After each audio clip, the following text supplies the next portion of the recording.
जय शिवराय मित्रांनो 34 जिल्ह्याच्या संदर्भात आपण काहीसं अपडेट घेतलं होतं नुकसान भरपाईच्या संदर्भात. त्या 34 जिल्ह्यापैकी काही जिल्ह्यात दुष्काळ सुद्धा, ओला दुष्काळ सुद्धा जाहीर करण्यात आला होता आणि त्याच्या याद्या सुद्धा काही बऱ्याच आपण पाहिलेल्या आहेत. आणि शेतकऱ्यांच्या खात्यावर नुकसान भरपाईचे पैसे कधी जमा केले जातील, अशा पद्धतीचे काही प्रश्न सुद्धा विचारले जात आहेत. त्याचबरोबर शेतकऱ्यांच्या खात्यावर हेक्टरी अनुदान किती मिळणार आहे, असेही काही प्रश्न विचारले जात आहेत. आणि त्याचबरोबर शेतकऱ्यांना नेहमी केवायसी का करावं लागते, परत केवायसी का करावं लागते, असे काही प्रश्न पडलेले आहेत. आणि त्या संदर्भात आपण थोडक्यात माहिती घेण्याचा प्रयत्न करणार आहोत. नेमके निकष काय म्हणतात, कशा पद्धतीचे पैसे हे खात्यावर जमा केले जातात आणि केवायसी नेहमीच का करावं लागते, अशा या सर्व प्रश्नाचं उत्तर आपल्या या व्हिडिओच्या माध्यमातून देण्याचा प्रयत्न करणार आहोत. तर मित्रांनो, मी गणेश ठाकरे, कृषी न्यूज या युट्यूब चॅनलवर आपलं सहर्ष स्वागत आहे.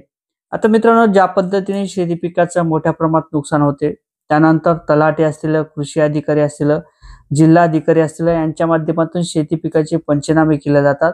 त्यानंतर पंचनाम्याच्या याद्या सुद्धा प्रकाशित केल्या जातात. आता यामध्ये सोयाबीनचे असेल, नुकसान भरपाईचं अनुदान असेल, हे दिवाळीपूर्वीच वाटप करणं जाणं अपेक्षित होतं. परंतु ज्या पद्धतीने सोयाबीनची अनिवार्य असेल, त्यामध्ये कुठेतरी जास्तच उत्पन्न जर आलं तर तलाठी सुद्धा भीत होते की आपण जर टक्केवारी कमी टाकली तर एखाद्या भागात जास्तच उत्पन्न आलं तर त्यामध्ये आपल्याला ज्या पद्धतीने इन्क्वायरी होते किंवा एखादी माहिती विचारली जाते ती आपण देऊ शकणार नाही, अशा पद्धतीची तलाठी यांना सुद्धा काही प्रमाणात भीती होती. त्या कारणाने तलाठी यांच्या माध्यमातून जो डाटा आहे तो पुरेसा पाठवला गेला नाही, कृषी विभागाच्या माध्यमातून डाटा समोर टाकण्यात आला नाही. आणि त्याचीच अनिवार्य आता कशाची तरी संदर्भात ज्या पद्धतीने सोयाबीन शेतकरी विकत आहे त्या पद्धतीने कुठेतरी सोयाबीनचं उत्पन्नात घट आल्या कारणाने आता कुठेतरी याद्या बनवण्याकरता सुरुवात झालेली आहे. आणि आता बरेच शेतकऱ्यांना प्रश्न पडतात. आता ज्या पद्धतीने आपण शेतकऱ्यांची केवायसीच्या अंतर्गत हे पैसे जमा केले जातात, ज्या पद्धतीने काँग्रेस सरकार होतं सुरुवातीला, त्यामध्ये शेतकऱ्यांच्या पैशाचे अनुदान जर वाटप करायचं झालं तर त्यामध्ये बऱ्याच काही तफावती निर्माण होत होत्या. एखाद्या शेतकऱ्यांच्या शेतामध्ये लष्करी अळी जर पडली तर त्याचं चेक जे आहे ते आपल्याला बँकेचा 100 किंवा 200 किंवा 300 रुपयाचा अशा पद्धतीचा त्या ठिकाणी चेक येत होता. परंतु त्या शेतकऱ्यांना जर खातं ओपन करायचं तर त्या ठिकाणी 500-700 रुपये अशा पद्धतीचा खर्च लागत होता. म्हणजे येणार किती 300 रुपयाचा चेक आणि खातं काढण्याकरता लागणार किती 500 रुपये, अशा पद्धतीची काही तफावत होत होती.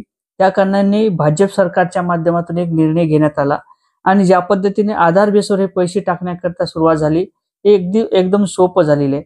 आणि एका क्लिकवरती एका शेतकऱ्यांच्या खात्यावर कितीतरी, म्हणजे एका टायमाला कितीतरी शेतकऱ्यांच्या खात्यावर हे पैसे आधार बेसवर जमा केले जातात. परंतु आता बऱ्याच शेतकऱ्यांचे आधार सुद्धा अपडेट नाही केलेले. आता शेतकऱ्यांना समजायला पाहिजेत, सर्वसामान्यांना समजायला पाहिजेत की ज्या पद्धतीने आपण 10 वर्ष अगोदरचं आधार काढलेलं आहे त्याला खूप वर्ष झालेले आहे, 10 वर्ष पलटून गेलेले आहेत. आता हे शेतकऱ्यांच्या आधारला कुठेतरी अपडेट करणं महत्वाचं असणार आहे. आणि ज्या पद्धतीने हे पैसे जमा होत आहेत ते आधार बेसवर होत आहेत, हे सुद्धा ध्यानात ठेवणं महत्वाचं असणार आहे. आता आपण पाहू शकतो, जर मी या जवानपणाचा असेल किंवा माझं 20 किंवा 25 वर्ष वय असेल आणि ते नंतर मला 10 वर्षांनी माझं जे वय आहे ते पूर्णपणे वाढून जाणार आहे, पूर्ण शरीराचा ढाचा बदलून जाणार आहे, पूर्णपणे बोटाचे फिंगर बदलून जाणार आहेत, डोळ्याचे आयरिस बदलून जाणार आहे. त्या कारणाने ते परत अपडेट करणं महत्वाचं असते. आणि तेच सुद्धा आपण आधार कार्ड अपडेट केलं नाही, किती शोकांतिक आहे. आणि ज्या पद्धतीने आपण सरकारच्या नावाने बोंबा मारत बसतो, आमच्या शेतकऱ्यांच्या खात्यावर हे पैसे अनुदानाचे जमा झाले नाही किंवा बऱ्याच काही तफावती निर्माण होतात. आता आपण पाहू शकतो की एखाद्या 7/12ला रमेश नाव असेल आणि आधार कार्डवरती आपल्या रमेश राव असेल, त्यानंतर बँकेचं पासबुक नाव अलगच असेल किंवा वडिलांच्या नावात काही तफावत असेल किंवा आडनावात एखाद्या मिस्टेक असेल. आता सरकारने कसं ओळखायचं की रमेश कोणता आहे आणि रमेश राव कोणता आहे? कदाचित दुसऱ्याच्या खात्यावर पैसे जमा होतील, त्या कारणाने कुठेतरी सरकारच्या माध्यमातून डीपीटी अंतर्गत हे पैसे आधार बेसवर हे पैसे चालू करण्यात आले होते. आणि यामध्ये शेतकऱ्यांचं जे व्यवस्थित असेल डाटा किंवा बँकेचं डिटेल असेल, आधार कार्डची डिटेल असेल, 7/12ची डिटेल जर असेल, व्यवस्थित जर असेल तर ती डायरेक्ट पैसे जमा केले जातात. त्यासाठी आता आधार बेसवर हे पैसे जमा केले जात आहेत.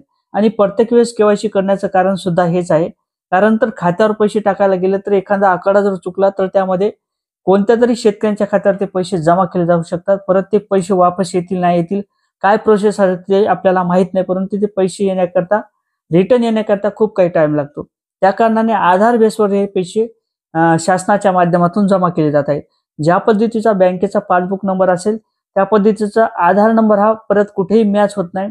प्रत्येक एका व्यक्तीला जर तो आधार नंबर दिलेला असेल तर तो आयुष्याची त्याची तिजोरी बनते आणि तेच आधार नंबर त्यांना शेवटपर्यंत राहतो. त्या कारणाने आधार बेसवर हे पैसे जमा होत आहेत. त्या कारणाने आपल्याला बँकेची केवायसी असेल, त्याचबरोबर पीक कर्जाची केवायसी असेल, पुनर्गठनची केवायसी असेल, गॅसची केवायसी असेल, इत्यादी केवायसी ह्या आधार बेसवर केलेल्या आहेत आणि त्याच आधार बेसवर हे पैसे जमा केले जात आहेत.